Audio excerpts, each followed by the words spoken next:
Bueno, vamos con las preguntas de Liliana. Las preguntas de Liliana son, ¿fue un error de los chicos enfrentar a la dictadura? En realidad ellos claramente no enfrentaban la dictadura, no fue lo que fue, se manifestaron en contra del dictador en frente a Plaza de Mayo a decir queremos que se vaya. En realidad lo que ellos estaban tratando de lograr era el boleto estudiantil. Y eso por un lado. Así que el problema es otro, anterior a ese evento. Que si está bien o si está mal organizarse para pedir por algo que uno considera que, que es justo. Pero a la respuesta, si es un error, en realidad ya sería como una aseveración mía o tuya o de alguien que diga si fue un error o no un error. Porque después el otro argumento sería, bueno, si se hubiesen quedado en sus casas no les hubiese pasado nada. Y bueno, así no hubiésemos tenido, no, tenido Revolución de Mayo, así no hubiésemos tenido la Revolución Francesa, así no hubiésemos tenido tantos acontecimientos quedándonos en nuestras casas. Los chicos querían lograr esto, acuérdense de que esto pasó en septiembre y el golpe fue en marzo. En marzo asume el poder militar, la junta militar, y los chicos venían desde antes tratando de organizarse pidiendo esto y bueno, y pasó lo que pasó. Eso, no sé si aclara, pero es una pregunta que es tratar de construir una conjetura sobre algo que pasó, metiéndonos en la cabeza sabiendo el resultado posterior. Bueno, es eso.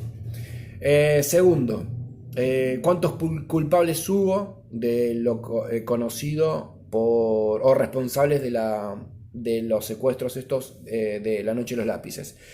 Claramente los rangos altos fueron culpabilizados, pero también por no solamente por esto, sino por un montón de otros detenciones clandestinas, robo de bebés, etcétera, y robo de propiedades y violaciones. Después hubo mandos medios y mandos bajos que respondían a las órdenes de sus máximos conductores, dirigentes y que no fueron responsabilizados. Hay muchos. Pero los dos más conocidos son Ramón Camps, que estaba a cargo de la policía de la provincia de Buenos Aires, y Miguel Echecolás, que justamente la causa de Julio López es porque él es testigo presencial y fue hasta torturado por Miguel Echecolás. Así que en primera instancia fueron acusados con sentencias bastante leves, después fueron indultados y ahí hay un montón de causas en el medio en donde no se fue a fondo y hay un montón de trabas al respecto para seguir la investigación a fondo. Hay muchos juicios que nunca se llevaron adelante y muchos juicios que todavía se están desarrollando y con lo de la cuarentena más se problematiza. Pero bueno, los dos referentes más importantes, no solamente por esta causa, sino por un montón de otras más de estas características, son Ramón Camps y Miguel Echecolás. Después, ¿hubo algún partido político en el medio? Claro que lo hubo un montón, todos. Todos. Los militares también tenían partido político, empezando por ahí. Tenían sus conexiones, muchos. Sería para un video muy largo explicar todas las implicancias políticas. No era uno solo, ¿eh?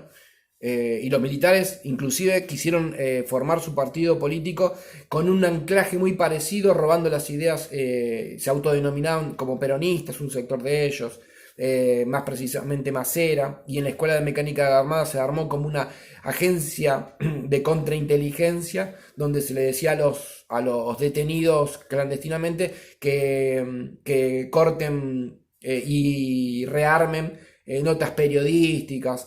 Bueno, hubo una agencia destinada a tratar de formar una figura buena sobre Macera.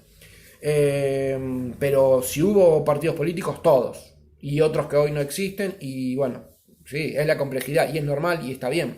Pero sí, los hubo y todos. Hoy en día se sigue luchando por el boleto estudiantil. En general se logró el boleto estudiantil. Los estudiantes primarios y secundarios y universitarios, hoy por hoy, en su mayoría y en Matanza tenemos boleto estudiantil.